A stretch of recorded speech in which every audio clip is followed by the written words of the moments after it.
ఓం గం గణపతయే నమః. స్వర్ణలక్ష్మి నమస్తే అస్తు. పరబ్రహ్మ స్వరూపిణి రాజ్యం దేహి ధనం దేహి సర్వకామాంచ దేహి మే.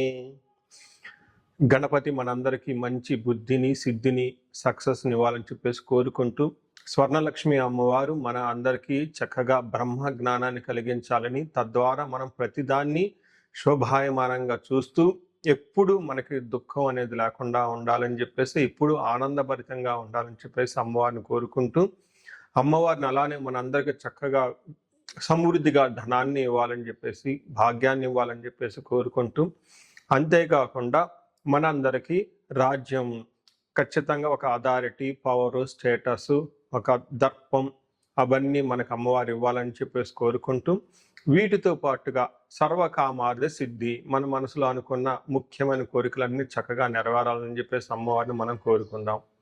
సో మనం జులై మంత్ రాశి ఫలాల గురించి మాట్లాడుకుంటున్నాం కాబట్టి, జులై మంత్ చాలా ముఖ్యమైన అనేక రకాలైన విశిష్టతతో కూడుకొని ఉంది. ఇందులో మనం కొన్ని ముఖ్యంగా చర్చించుకుందాం. ఒకటి, ఈ మాసం వచ్చేటప్పటికి ఫస్ట్ 15 డేస్ నిజ జ్యేష్ఠ మాసంతో ఉంటుంది, తర్వాత ఆషాఢ మాసంతో ఉంటుంది. ఈ జ్యేష్ఠ మాసంలో చాలా వరకు పెళ్ళిళ్ళు, ముఖ్యమైన కార్యక్రమాలు ఉన్నాయి. వీటితో పాటుగా ఎప్పుడైతే ఆషాఢ మాసం స్టార్ట్ అవుతుందో, ఇందులో చాలా చాలా ముఖ్యమైన పనులు అయితే ఖచ్చితంగా ఉన్నాయండి. ఒకటి మనం చూసుకుంటే గురుమూఢమి స్టార్ట్ అవుతుంది. ఎప్పుడైతే గురుమూఢం స్టార్ట్ అవుతుందో, ఈ గురుమూఢమి మనకి జూలై 15 నుంచి ఆగస్టు 13 వరకు ఉంది. ఈ డేట్స్లో మనకి వివాహాలు కానివ్వండి, గృహ ప్రవేశాలు లాంటివి శుభకార్యాలు ఎక్కువగా చేయరు. అది ఒకసారి గమనించవలసిందిగా కోరుతున్నాను. వీటితో పాటుగా మనకి ఇంకొక ముఖ్యమైనది ఏమవుతుందంటే, మనకి దక్షిణాయనం స్టార్ట్ అవుతుంది 17వ తారీఖు నుంచి. అక్కడ నుంచి ఇప్పటిదాకా ఉన్న ఉత్తరాయణం కంప్లీట్ అయిపోయి దక్షిణాయనం స్టార్ట్ అవుతుందని గమనించాలి. తర్వాత 25వ తారీఖున మనకి తొలేకాదశి స్టార్ట్ అవుతుంది. దానికి ముందుగా చాతుర్మాస వ్రతం అని చెప్పేసి 4 మాసాలు ముఖ్యమైన మాసాలుగా చాతుర్మాస వ్రతం కూడా ఇందులోనే స్టార్ట్ అవుతుంది. ఇంకొకటి లాస్ట్ అండ్ ఫోర్మోస్ట్ ఇంపార్టెంట్, ఈ నెల 26వ తారీఖు నుంచి ఈ 14వ తారీఖు నుంచి 22వ తారీఖు వరకు మనకి చైత్ర మనకి ఆషాఢ నవరాత్రులు అని చెప్తారు. వీటిని ఏమంటారు? గుప్త నవరాత్రులు అంటారు, లేకుంటే వారాహి నవరాత్రులు అని చెప్పేసి చేస్తూ అంటారు. ఈ నవరాత్రులు కూడా ఎంతో విశిష్టత కలిగి ఉంది. పర్సనల్గా ఈ 9 రోజులు నేను కూడా చక్కగా సింపుల్గా చేస్తాను, పెద్ద పెద్ద హడావుడిగా చేయకుండా. ఇలా చేసుకునే వాళ్ళందరికీ ఎంతో బాగా ఉపయోగకరంగా ఉంటుంది. లాస్ట్లో ఈ మంత్ మనకి గురు పూర్ణిమతో ఈ మాసం అనేది పూర్తి అవుతుంది. ఇన్ని రకాల విశిష్టత కలిగిన ఈ మాసంలో జ్యోతిష శాస్త్రం ప్రకారంగా కూడాను 3 ముఖ్యమైన గ్రహాలు మారుతూ ఉన్నాయన్నమాట. ఆ గ్రహాలు మనం ఏంటో చూసుకుంటే, జూలైలో 4వ తారీఖు, 7వ తారీఖు, 16వ తారీఖు, 21వ తారీఖు, ఇలా జూన్ అంటే 3 గ్రహాలు మారుతున్నాయి. ఈ మారే గ్రహాల్లో శుక్రుడు, బుధుడు, సూర్యుడు గ్రహాలు కూడా ఉన్నాయి. 4వ తారీఖు వచ్చేటప్పటికి శుక్రుడు, బుధుడు వచ్చి 7వ తారీఖు, 16వ తారీఖు సూర్య భగవానుడు మారుతూ ఉన్నారనమాట. ఈ యొక్క 3 గ్రహాల యొక్క ప్రభావం మనకి జూలై మంత్లో ఎలా ఉండబోతుందో మనం తెలుసుకుందాం. మనం వృషభ రాశి చూద్దాం. ముందు వృషభ రాశి ఓవరాల్గా సమరీ చూసుకుంటే, ఈ జూలై మంత్లో వీళ్ళకి ఒక మంచిగా ఉంది, చక్కగా ఉందని చెప్పుకోవచ్చు. ఈ 12 రాశుల్లో జూలై మంత్లో బాగున్న రాశి ఏదైనా ఉందంటే అది వృషభ రాశిని గమనించుకోవాలి. ఈ ఎక్కువగా రాశులకి తటస్థంగా ఉన్నాయి, సహజంగా ఉన్నాయి, ఎక్కువ కొంచెం అప్స్ అండ్ డౌన్స్ ఉన్నాయి. బట్ వృషభ రాశి మాత్రం ఆల్మోస్ట్ 80% చాలా బాగుందని గమనించుకోవాలి. ఇందులో వృషభ రాశిలో ఉన్న ఫస్ట్ నక్షత్రాలు చూస్తే కృతిక 2, 3, 4 పాదాలు, రోహిణి 1, 2, 3, 4 పాదాలు, మృగశిర 1, 2, 3 పాదాలంతా, 1, 2 పాదాలంతా కూడా ఈ వృషభ రాశిలో ఉంటారని గమనించాలి.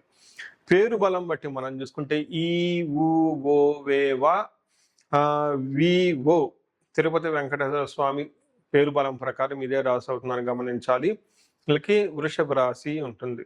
అయితే ఇందులో ఉన్న గ్రహస్థితిని బట్టి మనం గమనించుకుంటే, ఈ మాసం వీళ్ళకి మనకి లఘు గోచారము, సూక్ష్మ గోచారం అన్న ఒక కాన్సెప్ట్ ప్రకారం చూస్తే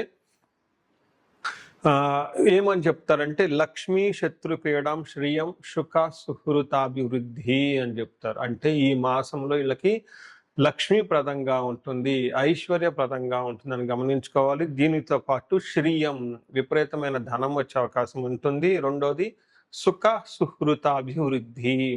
ఈ టైంలో ఫ్రెండ్స్ ద్వారా మంచి సపోర్ట్ వస్తుంది, ప్రాస్పరిటీగా ఉంటారు, అభివృద్ధి ఉంటుంది.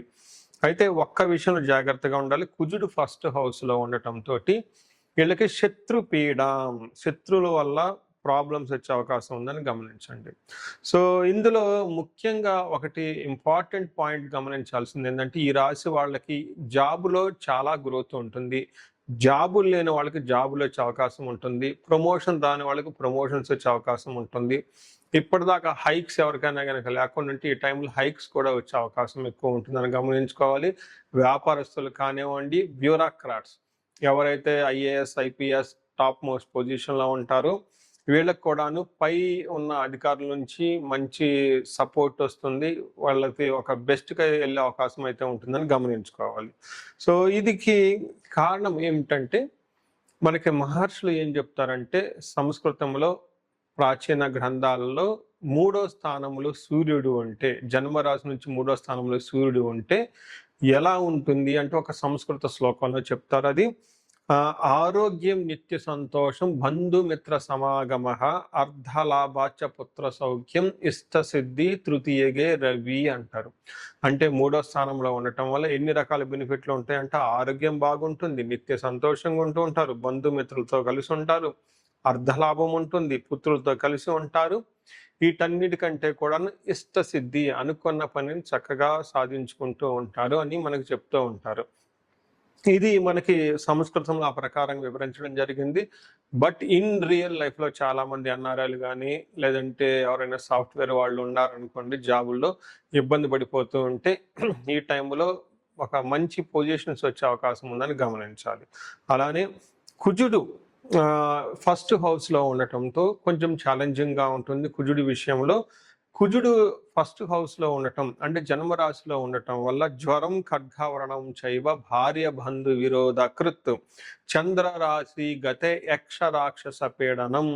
అంటే వీళ్ళకి ఏమవుతుంది, జ్వరం వచ్చే అవకాశం ఉంటుంది, గాయాలయ్యే అవకాశం ఉంటుంది, భార్యతోటి బంధువులతోటి విరోధాలు జరిగే అవకాశం ఉంటుంది. వీటితో పాటు యక్ష రాక్షస పీడనం. ఇది చాలా మంది నాకు ఫోన్లు కూడా చేస్తూ ఉంటారండి. ఎప్పుడైతే కుజుడు జన్మరాశులు వెళ్తూ ఉంటారో ఫోన్లు వస్తూ ఉంటాయి నాకు. అనవసరంగా రాత్రి పూట్ల భయపడిపోతూ ఉంటామండి. ఏమవుతుందో టెన్షన్గా ఉంటుంది, ఆందోళనకరంగా ఉంటుంది, పడుకుంటే పీడకలలు వస్తూ ఉంటుంది, మాకేదో అయినట్లు ఉంటుంది. హాస్పిటల్కి వెళ్ళిపోతే ఏమీ చెప్పటం లేదు, ఏమీ లేదు, సాధారణంగా ఉన్నాయి, కానీ వీళ్ళు సఫర్ అవుతూ ఉన్నారు. ఇలా అనుకున్నప్పుడు కుజుడు జన్మరాశిలో ఉంటే జరిగే అవకాశం ఉంటుంది కాబట్టి యక్ష రాక్షస పీడనం అంటారు. ఇవి వచ్చే అవకాశం ఉంటుంది. అయితే బుధుడు వీళ్ళకి 2వ స్థానంలో ఉండటం వల్ల అగైన్ చాలా బాగుంటుంది. ఏ ప్రకారంగా అంటే, మణులు ధరించటం, ఆభరణాలు ధరించటం, అంతేకాకుండా ఆరోగ్యం, విద్యావంతులతో ప్రసంగాలు చేయటం, అలానే సముద్రయానం, ఫారిన్ వెళ్ళే అవకాశం కూడా ఎక్కువగా ఉంటుందని మనకు చెప్తారు. అయితే శుక్రుడు 4వ స్థానం ఉండటం వల్ల అగైన్ విశేషంగా లాభం ఉంటుంది, బెనిఫిట్ ఉంటుంది. శుక్రుడు 4వ స్థానంలో యోగ్యతను ఇస్తూ ఉంటారని మనకి శాస్త్రంలో వివరించడం జరిగింది. శుక్రుడు 4వ స్థానంలో ఉంటే స్వబంధు సన్మానం, స్త్రీ సంభాషణ సంభ్రమ, పుత్రమిత్ర కళాత్రాది విద్యా గోష్ఠు, సుఖే భృగునందనే. ఓకే,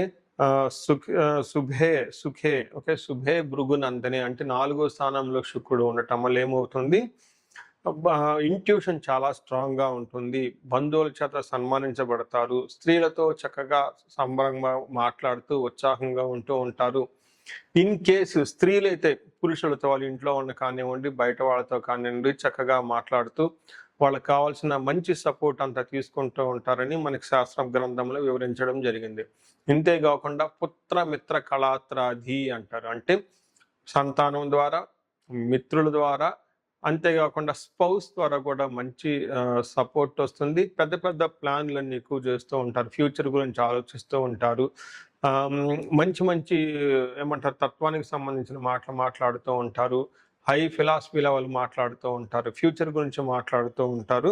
ఓవరాల్గా చూసుకున్న గెయిన్ ఉంటుంది ఆఫీషియల్గా కానివ్వండి, జాబ్ రావటంగా కానివ్వండి. సో ఏ ప్రకారంగా చూసుకున్న కుజుడు తప్పగా మిగతా అన్ని గ్రహాలు చాలా చక్కగా సపోర్ట్ ఇచ్చే విధంగా ఉన్నాయి కాబట్టి ఇది ఒక బెస్ట్ టైంలో వీళ్ళు ఉన్నారని చెప్పుకోవచ్చు. అయితే ఈ రాశి వారికి ఎక్స్క్లూజివ్ పరిహారాలు, కుజుడు వీళ్ళకి ఫస్ట్ హౌస్లో ఉండటం వల్ల సుబ్రహ్మణ్యేశ్వర స్వామి అష్టకం చదవటము, క్షేత్ర పాలకులు అంటారు. అంటే మీ ఇంటి దగ్గర ఉన్న గ్రామ దేవతలు, మీరు ఏ ఏరియాలతో నుంచి ఉన్నారో ఆ ఏరియాలో ఉన్న గ్రామ దేవతలను చక్కగా నమస్కారం చేసుకోండి. వెళ్ళి ఒక దీపారాధన చేసి వీలైతే ఒక చిన్న బట్టలు కానివ్వండి ఏదన్నా సమర్పించండి, చాలా చక్కగా బాగుంటుంది. వీటితో పాటు ఇండివిజువల్గా జాతకం చూపించుకోవడం, ఎందుకంటే అంతా బాగున్నప్పుడు మీకు బాగలేదంటే ఏదో సంథింగ్ దోషాలు ఉండి ఉండొచ్చు. ఒకసారి జాతకం చూపించుకోవడం చాలా అవసరం.